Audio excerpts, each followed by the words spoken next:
ഒന്ന് ആലോചിക്കട്ടെ, എവിടെന്നാ തുടങ്ങുന്നത്? കമന്റ്സ് വായിച്ച് നോക്കണ്ടെന്ന് വിചാരിക്കുമ്പോൾ അറിയാതെ നോക്കും. എന്തായാലും എന്തായിരിക്കും ഇവർ പറയുന്നുണ്ടാവാന്ന് വിചാരിക്കും. നമ്മളെപ്പോഴും ജനങ്ങളുടെ മുമ്പിൽ പോർട്രേ ചെയ്യാൻ ആഗ്രഹിക്കുന്നത് നമ്മുടെ പോസിറ്റീവ്സ് ആണ്, നമ്മുടെ ഹാപ്പിനെസ് ആണ്.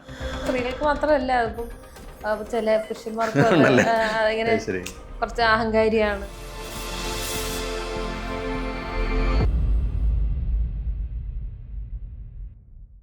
അനാർക്കലി, സന്തോഷം. ഈ അഭിനയം എന്നുള്ളത് ഒരു ഫണ്ണായിട്ട് കാണുന്ന സാധനമാണോ, അല്ലെങ്കിൽ ഇത് വളരെ സീരിയസ് ആയിട്ട് കാണുന്ന ഒരു പ്രൊഫഷനാണോ? ഇനീഷ്യലി ഒരു ഫൺ പോലെയായിരുന്നു. എനിക്ക് ഞാൻ എൻ്റെ ഒരു മറ്റ് സ്റ്റഡീസിനൊക്കെ ആയിരുന്നു കൂടുതൽ ഇമ്പോർട്ടൻസ് കൊടുത്തിരുന്നത്. പഠിക്കുന്ന സമയത്ത് സിനിമയിലേക്ക് വന്നതുകൊണ്ട് തന്നെ ഒരു സ്റ്റുഡൻ്റ് ആയിരുന്നു ഞാൻ കൂടുതൽ. അപ്പം ഞാൻ ബാക്കി കാര്യങ്ങളിലൊക്കെ ആയിട്ട് ഞാൻ അതൊന്നും ഒട്ടും ശ്രദ്ധിച്ചിരുന്നില്ല. അപ്പോൾ എൻ്റെ ഒരു കുറച്ചുകൂടെ യങ് ആയിട്ടുള്ള ഒരു ഏജിൽ I could have done more. പക്ഷെ ആ സമയത്ത് I was not serious about this. അപ്പം അങ്ങനെ ഒരു ഫൺ പരിപാടിയായിട്ടായിരുന്നു ഇനീഷ്യലി കണ്ടിരുന്നത്. പക്ഷേ ഇന്നൊരു സുലേഖ മനസ്സിന് ശേഷമായിരുന്നു ഒരു നായിക സ്ഥാനം കിട്ടിയപ്പോഴാണ് ഓക്കെ, ഇത് കൊള്ളാം, കുറച്ചുകൂടെ സീരിയസ് ആയിട്ട് കാണണം എന്നുള്ളൊരു ആഗ്രഹം. ഇപ്പോൾ പക്ഷേ നല്ല സീരിയസ് ആയിട്ട് തന്നെയാണ് അഭിനയത്തെ കാണുന്നത്. ഇപ്പോൾ ഒരു ലീഡ് ക്യാരക്ടർ ഗഗനചാരിയിലൂടെ വരികയാണ്. പക്ഷെ ആൾക്കാർക്ക് ഒരു പരിചിതമല്ലാത്തൊരു വിഷയമാണ്, പ്രത്യേകിച്ച് മലയാളത്തിൽ. ഹോളിവുഡ് സിനിമയിൽ അത് എൻജോയ് ചെയ്യും, ഏലിയൻസ് അതെല്ലാം എൻജോയ് ചെയ്യും. മലയാളത്തോട്ട് വരുമ്പോൾ നമ്മളൊന്ന് ആലോചിക്കും, ഇതെങ്ങനെ മലയാളത്തിൽ ഏലിയൻ, അതെങ്ങനെ അനാർക്കലിക്ക് കൺസീവ് ചെയ്യാൻ പറ്റി, എങ്ങനെ അത് ഡെലിവർ ചെയ്യാൻ പറ്റി? വരുന്ന സമയത്ത് ഒരു ലോക്ക്ഡൗൺ, ഫസ്റ്റ് ലോക്ക്ഡൗൺ കഴിഞ്ഞിട്ടായിരുന്നു ഇത് വരുന്നത്. അപ്പോൾ സിനിമയൊന്നും തീരെ ഇല്ലാതിരുന്ന സമയത്ത് എന്തെങ്കിലും ഒരു പണി വേണ്ടി എന്നുള്ളൊരു അവസ്ഥയിലിരിക്കുമ്പോഴാണ് സിനിമ വരുന്നത്. അപ്പം പക്ഷെ അങ്ങനെ എന്തെങ്കിലും ഒരു പണിക്ക് വേണ്ടി ഞാൻ ഈ പടം ഒരിക്കലും ചെയ്യില്ലായിരുന്നു. പക്ഷേ എവറിത്തിങ് ഹാപ്പൻഡ്, ഒരുമിച്ച് സംഭവിച്ചു, കോയിൻസിഡൻ്റലി അത് ഹാപ്പൻ ചെയ്തു. അപ്പം ഇങ്ങനെ ഒരു പടം ആണ് എന്നൊക്കെ പറഞ്ഞപ്പം അന്ന് എനിക്ക് പറഞ്ഞ ഒരു പോസ്റ്റ് അപ്പോക്കലിപ്റ്റിക് ഡിസ്റ്റോപ്യൻ വേൾഡ് എന്ന് പറഞ്ഞപ്പോൾ എനിക്കൊന്നും മനസ്സിലായില്ല. അതൊക്കെ ഞാൻ ഇപ്പോഴാണ് പലതും മനസ്സിലാക്കി തുടങ്ങുന്നത്. അപ്പോൾ എനിക്ക് അത് മാത്രമായിരുന്നു എന്നെ അട്രാക്ട് ചെയ്തത്. ആ ഒരു ഏലിയൻ കഥാപാത്രമാണ് എന്നുള്ളതാണ് ഈ സിനിമ എടുക്കാനുള്ള ഒരേ ഒരു കാരണം. ഇപ്പോൾ അമ്മ, ചേച്ചി എല്ലാവരും സിനിമ രംഗമായി ബന്ധമുള്ളവരാണ്. വീട്ടിലെപ്പോഴെങ്കിലും സിനിമ സംസാരിക്കാറുണ്ടോ? പിന്നെ അത് വളരെ ചെറുപ്പം മുതലേ, അതൊരു നമ്മൾ സ്കൂളിൽ പഠിക്കുന്ന സമയം മുതലേ നമ്മൾ ഫാമിലി ആയിട്ട് സിനിമ കാണാൻ പോവുകയും തിരിച്ചു വന്നിട്ട് അതിനെ പറ്റി ഇരുന്ന് ഡിസ്കസ് ചെയ്യുകയും അത് വലിയൊരു ഡിബേറ്റ് ആവുകയും വഴക്കാവുകയൊക്കെ ചെയ്യാറുണ്ട്. അല്ല, പല പല അഭിപ്രായങ്ങളൊക്കെ പറഞ്ഞ സ്ഥലം തല്ലൊക്കെ. ഞാൻ എൻ്റെ സുഹൃത്തുക്കളായ ആക്ടേഴ്സിനോട് സംസാരിക്കുമ്പം ചില സിനിമകൾ എന്തിനു ഉപേക്ഷിച്ചെന്ന് ചോദിച്ചപ്പോൾ അവർ പറയുന്നത് അതിനകത്ത് സ്കോപ്പ് ഫോർ ആക്ടിങ് ഇല്ലെന്ന്, അല്ലെങ്കിൽ സ്കോപ്പ് ഫോർ ഡെലിവറി ഇല്ലെന്നാണ്. എങ്ങനെയാണ് തിരക്കഥയിലൊരു സ്കോപ്പ് ഫോർ ഡെവലപ്മെൻറ്റ് കണ്ടുപിടിക്കുന്നത്? അങ്ങനെയൊന്നുമില്ല. I go for it. ഇങ്ങനെ സിനിമയിൽ എന്തെങ്കിലും ഒരു ഇൻട്രസ്റ്റിംഗ് ആയിട്ടുള്ള അങ്ങനെ ഒരു ഇൻറ്റ്യൂഷൻ, പിന്നെ എനിക്ക് ഒരു ലക്കാണോ ഒന്നും അറിയത്തില്ല, എല്ലാം അങ്ങനെ ഒരു ചേർന്ന് വരുന്നതാണ്. ഇപ്പം മന്ദാകിനി ചൂസ് ചെയ്യുന്ന സമയത്തിലാണല്ലോ അതിലെന്തോ ഒരു പ്രത്യേകതയുണ്ട്. ഇപ്പം ഈ ക്യാരക്ടറാണല്ലോ ഒരു വെള്ളം അടിച്ചിട്ട് ഉള്ളൊരു ക്യാരക്ടറാണ്. അപ്പം അതിൽ ഇങ്ങനൊരു ഭയങ്കരമായിട്ട് അഭിനയിക്കാനുണ്ടോ എന്ന് എനിക്കറിയത്തില്ല. പക്ഷേ എന്നാലും അതിലെന്തോ ഒരു ഹുക്ക് ഉണ്ട് എന്ന് എനിക്ക് തോന്നിയിട്ടുണ്ടായിരുന്നു. അപ്പം അതുകൊണ്ടാണ് ആ പടം എടുക്കുന്നത്. ഇപ്പം ഗഗനചാരി ആണെങ്കിലും ഇതിലെന്തോ ഇൻട്രസ്റ്റിംഗ് ആയിട്ട് സംഭവിക്കുന്നുണ്ട്, എന്തോ ഒരു ഹുക്ക് ഉണ്ട് എന്ന് അറിയുന്നതുകൊണ്ടാണ് അതും എടുക്കുന്നത്. പലപ്പോഴും ഒരു ബോൾഡ് ഔട്ട് സ്പോക്കൺ ഇമേജാണ് അനാർക്കലിയെ കുറിച്ച് പുറത്ത് നമ്മൾ പ്രൊജക്റ്റ് ചെയ്ത് കാണുന്നത്. ഞാനും അങ്ങനെ തന്നെയാണ് വിചാരിച്ചത്, സ്വാഭാവികമായി. ഇപ്പോൾ അതിന് പക്ഷെ ഒരു അഹങ്കാരം എന്നൊരു വ്യാഖ്യാനം പലപ്പോഴും കൊടുക്കാറുണ്ട് നമ്മൾ, പല സാഹചര്യം നമ്മൾ കാണാറുണ്ട്. ഒരു ഇങ്ങനെ ബോൾഡായിട്ട് നിൽക്കുന്ന അല്ലെങ്കിൽ ബോൾഡ് സ്റ്റേറ്റ്മെന്റ്സ് ഇറക്കുന്ന ആ സ്ത്രീകളെ, പ്രത്യേകിച്ച് സ്ത്രീകളോടാണ് ഇങ്ങനെ അല്ലേ?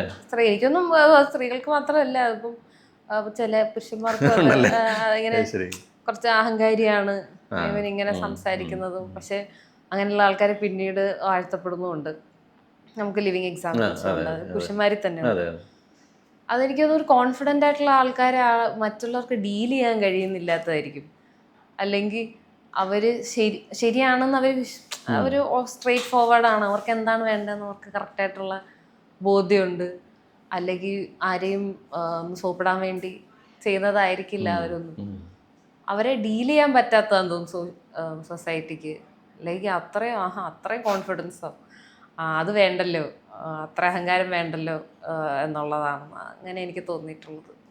പലപ്പോഴും ഈ ബോൾഡ്നെസ് ആണ് അഹങ്കാരം എന്ന് പറയുന്നത് പല സാഹചര്യത്തിലും. അവർ ഒരുപക്ഷെ ആ ഒരു നിലയിലേക്ക് അവർക്ക് എത്തിപ്പെടാൻ പറ്റാത്തതിൻ്റെ ഒരു അതെ പിന്നെ ഉറപ്പായിട്ടും നമുക്ക് കുറച്ചുകൂടെ കോൺഫിഡൻ്റ് ആയിട്ടുള്ള ഒരാൾ നമ്മുടെ മുമ്പിൽ വന്ന് നിന്ന് കഴിഞ്ഞാൽ അത് അവരുടെ സൗന്ദര്യമൊന്നുമല്ല, അവരുടെ ഒരു പ്രസൻസ് ആണ്.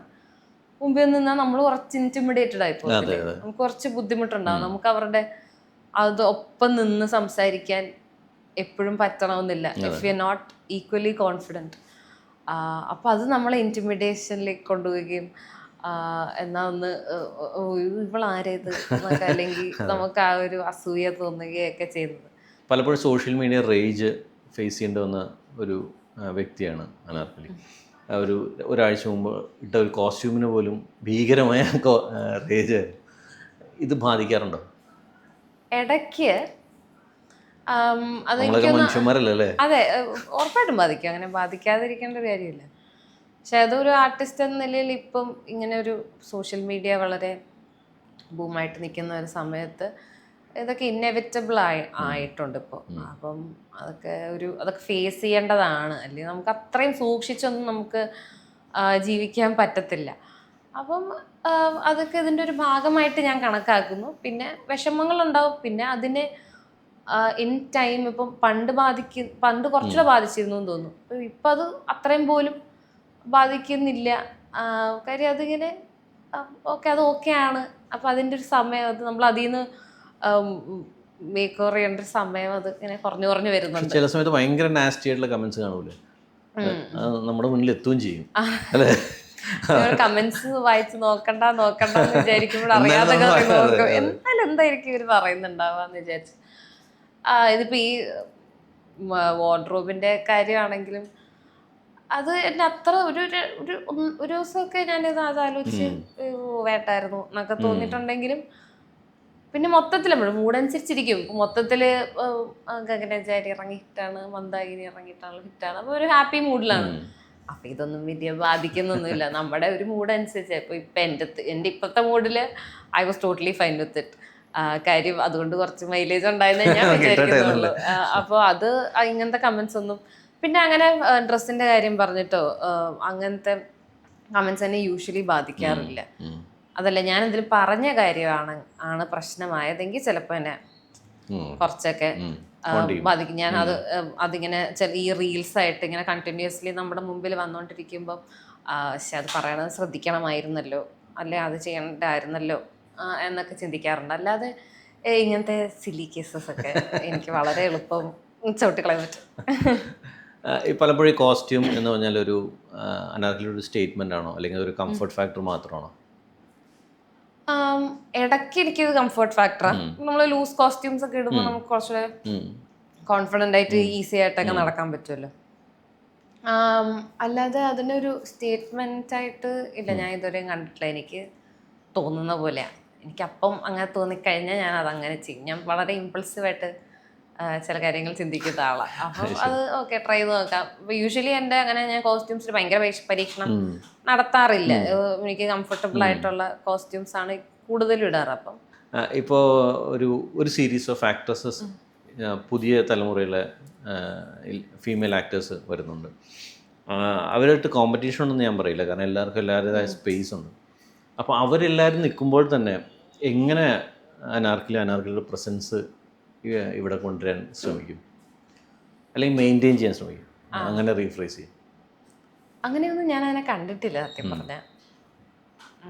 അല്ല എന്നെ ഞാൻ എവിടെ പ്ലേസ് ചെയ്യുന്നോ അല്ലെങ്കിൽ ഇവരുടെ ഇടയിൽ ഞാൻ എങ്ങനെ സ്റ്റാൻഡ് ഔട്ട് ചെയ്യുന്നെന്നോ അങ്ങനെയൊന്നും ഈ സമയം വരെ ഞാൻ ആലോചിച്ചിട്ടുണ്ടായില്ല. ഇനി ആലോചിക്കുമോ? ഇനി ഉറപ്പായിട്ട് ഞാൻ ആലോചിക്കും എന്നെ എവിടെ പ്ലേസ് ചെയ്യണമെന്ന്. കാര്യം ഞാൻ ഗഗനചാരി ചെയ്യുന്ന സമയത്താണെങ്കിലും എനിക്കതിൽ എന്തോ ഒരു ഡിഫറെൻ്റ് ആയിട്ടുള്ള എന്തോ ഒരു സാധനമുണ്ട്. ഞാൻ അതേ എസ്റ്റാബ്ലിഷ് ചെയ്യാൻ ശ്രമിക്കുന്നുള്ളൂ ഒരു സംതിങ് ഡിഫറെൻറ്റ്, ഒരു എന്താ ഒരു സ്റ്റീരിയോടിപ്പിക്കൽ നായിക ഇമേജ് എന്തായാലും ഞാൻ കൊടുക്കാൻ ആഗ്രഹിക്കുന്നില്ല. ഇനിയാണെങ്കിലും I would love to do character roles ഒക്കെ ആണെങ്കിലും. അപ്പം അങ്ങനെ ഒരു എന്താ പറയുക, എനിക്ക് ഒരു അങ്ങനെ സ്റ്റേറ്റ് ചെയ്യണ്ട ഞാൻ ഇന്ന ഒരു പൊസിഷനിങ് ആയിരിക്കും എന്നോ ഇവരുടെ ഇടയിൽ ഞാൻ ഇതായിരിക്കുന്നോ, അങ്ങനെയല്ല. എനിക്കൊരു ഫ്രീ ആയിട്ട് എന്തും സ്വീകരിക്കാൻ റെഡി ആയിട്ടുള്ള ആളായിട്ടായിരിക്കും ഉണ്ടാവുക. അത് എനിക്കിപ്പോഴും പറയാൻ പറ്റില്ല. എനിക്കിപ്പോൾ അടുത്ത വേഷം എന്തായിരിക്കും എന്ന് എനിക്ക് അറിയാൻ പറ്റത്തില്ല. അപ്പം അതിലെനിക്കൊന്ന് തീരുമാനിച്ച് കുറച്ച് അവിടെ തന്നെ നിൽക്കണം എന്നില്ല. I want to explore. Okay. ഒരു ഇൻഫ്ലുവൻസറായ സ്ഥിതിക്ക് അത് അഭിനയത്തിന് എങ്ങനെയെങ്കിലും ബാധിച്ചിട്ടുണ്ടോ? ഇല്ല, അത് അല്ലെങ്കിൽ ചാൻസസ് വരുന്നതിന് എന്തെങ്കിലും രീതിയിൽ സ്വാധീനം എനിക്ക് ഗുണം ചെയ്തിട്ടുണ്ടോ ദോഷം ചെയ്തിട്ടുണ്ടോ? ഗുണം ചെയ്തിട്ടാണുള്ളത്. എൻ്റെ ഇൻസ്റ്റഗ്രാമിലെ ഒരു കവർ സോങ്ങിൻ്റെ റീല് കണ്ടിട്ടാണ് സുലേഖ മനസ്സിൽ അഭിനയിക്കാൻ വിളിക്കുന്നത്. അപ്പം അവിടെ നിന്നാണല്ലോ ഇതെല്ലാം സംഭവിക്കുന്നത്. അപ്പോൾ അതുകൊണ്ട് ഇൻസ്റ്റഗ്രാം എപ്പോഴും എനിക്ക് വളരെ ഗുണമായിട്ട് വന്നിട്ടേ ഉള്ളൂ. ഇനിയിപ്പോൾ അതുകൊണ്ട് എൻ്റെ ചാൻസ് പോയിട്ടുണ്ടോ എന്ന് എനിക്ക് അറിയത്തില്ലല്ലോ. അപ്പം പക്ഷെ ഞാനങ്ങനെ വിചാരിക്കുന്നില്ല. അത് ഞാനിപ്പോഴും ആൾക്കാരെന്നെ മറക്കാതെ ഞാനിപ്പോഴും എവിടെയെങ്കിലുമൊക്കെ നിലനിൽക്കുന്നുണ്ടെങ്കിൽ അത് അതിൻ്റെ ഒരു മേജർ പോർഷൻ ഞാൻ ഈ ഇൻഫ്ലുവൻസർ എന്നുള്ളൊരു പേര് ഉള്ളത് കൊണ്ട് തന്നെയാണ്. അതിൽ ഞാൻ കൃത്യമായി കോണ്ടന്റ് എപ്പോഴും ഒന്നും ഇല്ലെങ്കിലും കോണ്ടന്റ് ഇടുകയും ആൾക്കാർ എന്നെ ഓർക്കുന്ന രീതിയിൽ ഞാൻ അവിടെ ഉണ്ട്. ഇപ്പം സിനിമ എന്നില്ലെങ്കിലും ആൾക്കാർ നന്നായിട്ട് അനാർലി നന്നായിട്ട് പാട്ട് പാടും. അപ്പോൾ അങ്ങനെ ഒരു പറയുന്ന ഒരു ഐഡൻറ്റിറ്റി എനിക്ക് കൊണ്ടുപോകാൻ സാധിച്ചിട്ടുണ്ട് ആസ് എ സിംഗർ എന്നുള്ള രീതിയിൽ. അപ്പോൾ that is always help me. ഇപ്പോൾ ഈ പറഞ്ഞതെന്ന് തന്നെ ഞാൻ ചോദിക്കാം. നമ്മളിപ്പോൾ പലപ്പോഴും നമ്മളൊരു സർറിയൽ ലോകത്താണ്, സോഷ്യൽ മീഡിയ സർറിയൽ ലോകത്താണ് നമ്മൾ കൂടുതൽ നേരം ജീവിക്കുന്നത്. ഇപ്പോൾ ഇത് ഇത്രമാത്രം സർറിയലാവേണ്ട ഒരു സാഹചര്യമുണ്ടോ ഇപ്പോൾ? പലരും സോഷ്യൽ മീഡിയ കാണുന്ന പലരും ഹാപ്പി ആണെന്ന് നമ്മൾ വെറുതെ ചിന്തിക്കുവാണല്ലോ. അപ്പം ഇത് ബാധിക്കുന്നവരുണ്ട്. പക്ഷെ സോഷ്യൽ മീഡിയയിൽ നമ്മൾ ദുഃഖങ്ങൾ പങ്കിടേണ്ട ആവശ്യമില്ല. അത് ഇപ്പം എനിക്കാണെങ്കിലും ചിലപ്പോൾ നമുക്ക് വേറെ ആൾക്കാരുടെ പ്രൊഫൈലൊക്കെ നോക്കുമ്പോൾ ഇവരെന്തൊരു ഹാപ്പിയാണെന്ന് നമുക്ക് തോന്നും. നമ്മളെ അത് ബാധിക്കും. പക്ഷെ എൻ്റെ അകത്തുള്ള ഒരാളെന്ന നിലയിൽ നമ്മളെപ്പോഴും ജനങ്ങളുടെ മുമ്പിൽ പോർട്രേ ചെയ്യാൻ ആഗ്രഹിക്കുന്നത് നമ്മുടെ പോസിറ്റീവ്സാണ്, നമ്മുടെ ഹാപ്പിനെസ്സാണ്. അപ്പോൾ അതിൽ നമ്മുടെ സങ്കടങ്ങളോ വേറെ കാര്യങ്ങളൊന്നും ജനങ്ങളെ കാണിക്കേണ്ട കാര്യമില്ല. അപ്പോൾ അതെപ്പോഴും സർറിയലായിപ്പോകും. എല്ലാ സിനിമയും ഒരു ബെഞ്ച് മാർക്കാണ്. ഇപ്പോൾ ഗഗനചാരി ഇറങ്ങി, അപ്പോൾ അതൊരു ബെഞ്ച് മാർക്കാണ്. ഇനി അതിൻ്റെ മുകളിലേക്ക് എന്താണ് ചിന്തിക്കുന്നത്? ഒന്നും ചിന്തിക്കുന്നില്ല. അല്ലെങ്കിൽ വരുന്നത് വരട്ടെ എന്നാണോ? വരുന്നത് വരട്ടെ. ഞാൻ അതിനുവേണ്ടി മാക്സിമം പ്രയത്നിക്കും. അതിനുവേണ്ടി എനിക്ക് കഴിയുന്നതെല്ലാം ഞാൻ ചെയ്യും. കാര്യം ഞാൻ വളരെ സീരിയസ് ആയിട്ടാണ് ഇപ്പം സിനിമയെ കാണുന്നത്. പക്ഷെ ഞാൻ ഒന്നും പ്രതീക്ഷിക്കുന്നില്ല. കാര്യം ഞാൻ ഭയങ്കരമായിട്ട് പ്രതീക്ഷിച്ചപ്പോഴൊന്നും എനിക്ക് എന്ന് വെച്ചാൽ ഇനി പ്രതീക്ഷിക്കാതിരിക്കേണ്ട കാര്യമുണ്ടോ? പ്രതീക്ഷിക്കാതിരിക്കേണ്ട കാര്യമില്ല. പക്ഷേ ഞാൻ കുറച്ച് അതിനെ ഫ്രീ ആയിട്ട് വിടാൻ ആഗ്രഹിക്കുന്ന ഒരാളാണ്. അങ്ങനെ ഒരു ഭയങ്കര ഒരു പ്രതീക്ഷയുടെ അമിതഭാരം ഞാൻ എന്നിൽ വെക്കുന്നില്ല.